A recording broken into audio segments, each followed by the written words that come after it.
The year is 2016. You awake in a cold sweat with only one thought carved across the surface of your brain. I need to play some Civ. But not just any Civ. Not the new one or the one that started it all. Not the strict upgrade or the one that introduced the franchise to the masses. Not the best one or the one that is the most popular. No, you need to play the one that is only just pretty good. Yes, Civilization 3 beckons for you. You open up Steam, the game is $1.25. Canadian. You're gonna spend the next 9,000 hours of your life playing it. The year is 2025, and you are an irrelevant YouTuber. It's time for another video, and you know just the right game to write about. You task yourself with the mission of reducing the last 12,000 hours of your life into a single 14-minute meme video. You decide to generate the most dog-shit starting land imaginable in Civ 3, because that perfectly embodies everything that the game means to you. Pain, suffering, lack of balance, memes, the need to be clever, general poor quality, and the underdog spirit. Let's get this done. Civilization 3 comes with a map generator, a veritable Noah's Ark with 2 of every animal, if you keep the settings at normal. At the same time, it also gives you 50 different ways to make a nightmare-flavored hell world. The rules of map generation just stop working if you fuck with it badly enough. Like, supposedly this is a Pangea? Anyway, lots to look forward to. The most appropriate choice of Civ today will be Arabia, winner of Reality's Badland Challenge. The Arabs are expansionist, giving you scouts, which can look across the map for huts. Inshallah they find him. You're also a religious Civ, which will allow you to pray to God for mercy. For your difficulty, you choose Demigod, because you are a lunatic. This game is not Civilization 6, it is hard as hell, and you are an absolute masochist. All that's left to do is generate your terrible, terrible start. No, that's too good. Too good. Way too good. Awful, but still too good. Too good. What is with all these cows, man? Too good. Perfection. You spawn here, with 3 tiles of flatland in a crucible of mountains. There are diamonds, but due to the despotism penalty, if your people tried to use them, they would run out of food and starve to death. Also, there's a volcano. This is absolutely terrible, and somehow it's not the worst start that you could find, but crucially, it is the funniest. You start by building scouts and looking around for huts. Mashallah, they found them. Your first contains an absolutely useless map of the surrounding area. Your second hut contains an absolutely useless city jammed right in the middle of the desert. And your next hut contains the warrior code tech. Maybe now Spain will finally start trading with you. You're going to get alphabet, even if it cripples your economy. You start teching writing at minimum speed. With your scouts done, you get ready for your true purpose and higher calling when you pick up a game of Civilization 3. And that is to carpet the map with as many settlers as you can before all the spots are gone. Thankfully for you, that will not take long. Persia's already locking eyes with you, and both of you are starting to blush. You get one decent city at the wheat, and you're almost out of room. Not to mention these barbarians won't get out of your damn face. Okay, you've contacted almost all of the civs on the map, but they've still got 3 techs up on you. So you decide to be a little sly. A few of these civs have spare workers up for grabs. So you decide to take your daughter's college fund. Want to study writing at UBC? Not anymore, Susie. Our family needs a tech that doesn't do anything. That's a good start, but you need more. You can only trade away gold that your civilization currently has as a surplus, so you set Damascus to a tax collector to increase your borrowing power. This is the strategy game equivalent of whatever the hell your stepbrother is doing on Robin Hood. Using this leverage, you can grab the wheel from the Celts and then get 2 workers from Samaria. With this influx of indentured servants, you'll be able to speed up your development while your economy teeters on the edge of bankruptcy. Also, Yellow Samaria? This is very rare, only once in 1,000 Samarias. Today will be your lucky day, if you can survive this volcanic eruption. You have 2 more settlers coming out. Now, it's important to understand correct city placement when you're playing Civ 3. The best place to put a city is halfway up your enemy's ass. There's no loyalty. You can place your cities 2 tiles apart if you want to. Now, cities can get culture flipped, thanks to this shocking new invention in Civ 3 called borders. Yeah, I know, weird stuff. But that's why you chose to play a religious Civ. You decide to build a temple and steal the tiles from those bastard Persians. Here it is right now. Feel that dopamine rushing straight through your brain. You have stolen their wines and your people aren't even allowed to drink them. The thrill of the heist is enough of a luxury to provide +1 happy face in all of your cities. As long as you connect them with roads. Which, admittedly, is extremely difficult for you to do because you have 25 tiles of mountains separating all your settlements. Right now, you're gearing up for war, getting a barracks in each of your cities. Who you're gonna fight, you have no idea, but your people yearn for land that isn't absolute dog water. You just have to wait and see what opportunities the game has in store for you. At this point, half of the AI civs come begging you for gold, with implicit threats of violence if you say no. You play nice for now, but you know that soon, their day of judgment will come. After 1,500 years researching at the minimum speed, you can finally afford to send your daughter to college. Yes, that's right, you now understand writing. This means you can go around to all your neighbors and see if they have the tech. If they don't, maybe you can get something in return. Let's see. No. No. No. No. No. You're starting to notice a pattern, but towards the bottom of the list, you do find Samaria, and you manage to get ironworking from them. But next up is Greece. They don't have writing, and they do have polytheism. This is what Civilization 3 is all about, making big plays.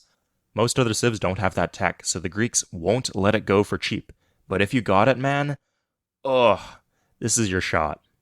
You whip out your credit card. Everything is going into this one deal. Your son's college fund, your pension, the money for dad's hip replacement, the quarters you found under the couch, your buy now, pay later bucks that you were going to spend on door dashing a burrito. Every single citizen is a tax collector. Every single city is starving. Everything is going into this trade. But it's still not enough. But wait, you realize a tax collector only generates 2 gold. Those useless river gem tiles that will starve your negative farmland city if you use them give you 4 gold per turn. And guess what? With 3 tax collectors, your capital city is already starving. So with that extra boost of leverage and liquidity, you seize the day. You make that trade deal with Greece. And now, everything comes together. Every other technology that they have that you were missing now belongs to you. You go back to the Greeks, cackling your head off as you reclaim your lost gold. You question why you played any other Civ game. Deep within your mountain palace, you weep for the wasted years. Nothing can match the power of open table diplomacy. 655 gold pours into your treasury. You smile as you switch production from archers to warriors. Because within this exchange, you discovered iron southwest of your capital. And northwest too, you just have a lot of mountains. And with iron, you can convert warriors and gold to make swordsmen with the upgrade command. Your Sumerian workers get on the job immediately. The year is 875 BC, and you are assembling a crack team of upgraded warriors, ready to take on the Persian Empire. It's like the movie 300, but the Persians don't have any iron. Also, your border is right up in their face, so your units can just take a leisurely stroll up to Pasargadae and claim it for the glory of Arabia. It's a rout. Nothing can stand in your way. Not even the unfortunate 25% penalty for attacking across a river. The resistance ends immediately. The people have welcomed you as a liberator. Statues of Xerxes are being demolished in the city center, as our brave soldiers prepare to march on to Persepolis. Kufa falls in a culture flip, but that can't slow you down. You seize their capital. Only a few short turns after the war begins, the Persians are already willing to negotiate peace. They'll give you all of their southern cities, but you'd rather let them be tundra rats.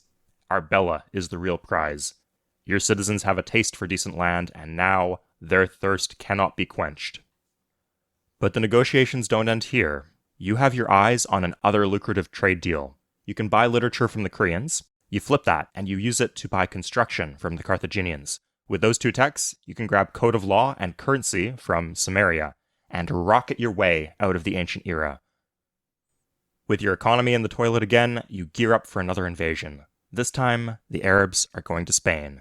And much like in human history, when you're done with them, they're going to be contained to nothing more than a tiny little rocky corner at the top of the map. But suddenly, Tragedy strikes from the east. The Celts have walked out a military force across the eastern mountains and have struck the former Persian capital. Not only that, but the Celts have the Great Wall, meaning they have instantly teleported a wall into the city that they've just besieged, much like Caesar at the Battle of Alesia. Spain will have to wait.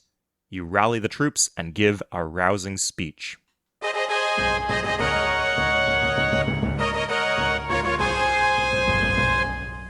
Soldiers, we have gathered today to bring pain upon the Celtic invaders. Now, I know that some of you swordsmen might be confused by the vigor of the Gallic infantry corps. Why do they move so fast?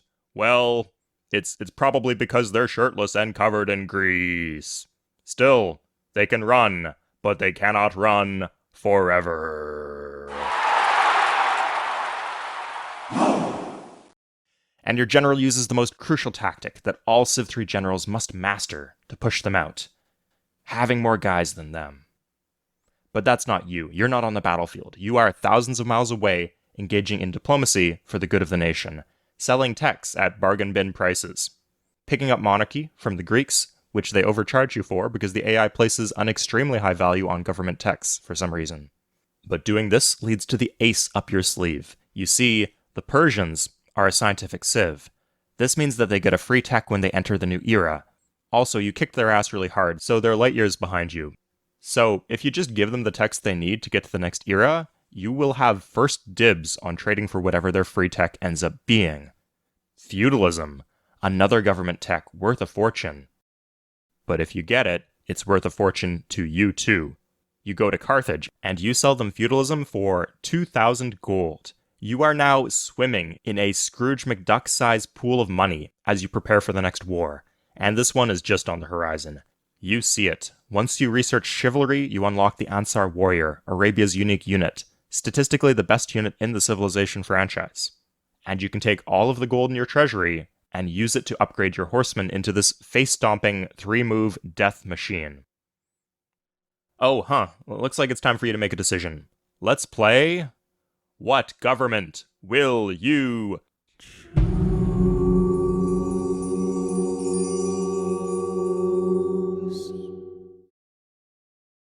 Okay, my name is Suede and I'll be your game show host today. In column A, we have feudalism. It will get rid of the dreaded despotism penalty, but it does have war weariness.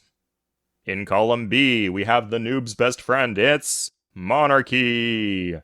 It will also get rid of the despotism penalty, but sadly, it has issues with unit support. Let's hear it for monarchy, folks.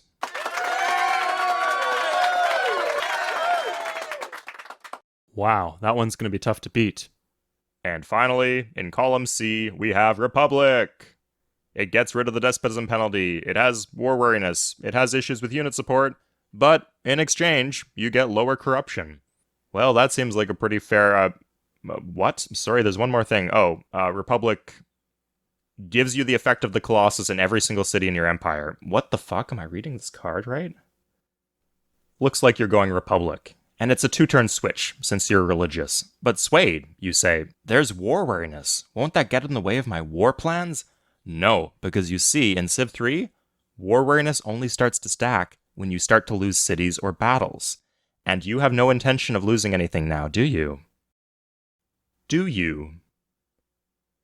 That's what I thought. And so, in a triumphant cavalcade, your Ansar warriors crash over the Celtic border. No one is spared from your onslaught. You seize the Great Wall and the pyramids, placing a granary and walls in every city in your empire. And you take from them the good land that they have taken for granted. You will make it your own. You will remake it in your image. A great general triggers upon winning a battle with an elite unit, and you know exactly what you are going to rename this guy. You march the general right up to the former Celtic capital, have him build the Forbidden Palace. With this gorgeous land, this will act as a second capital city to the glorious Arabic Republic. You spend half an hour reloading the game trying to get the city to culture flip, because that would be the fucking funniest way to end the video, but it never does, because Civilization 3 is just too balanced. You feel the darkness penetrate deep within your soul as it completes the process of possessing you. You have no will left to give to the world. All that's left is to serve your master. Mediocre legacy strategy game Civilization 3 as you grind your way to a diplomatic victory, the only victory condition that matters. The game is $5 on Steam. Buy it now.